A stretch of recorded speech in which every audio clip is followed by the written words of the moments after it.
How to use dual SIM card on iPhone.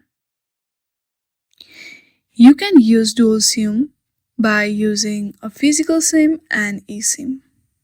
iPhone 13 models and later also support two active eSIMs. So, the first SIM you have to insert, that is eSIM.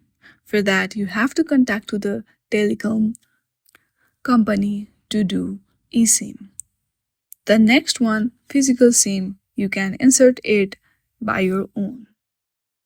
This is the only way you can use two SIM card on your iPhone, as iPhone have only one space for SIM card. I hope you understand it.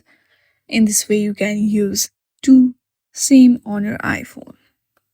I hope you like this video. If you like this video, then please do not forget to like and subscribe to our channel. Thank you for watching.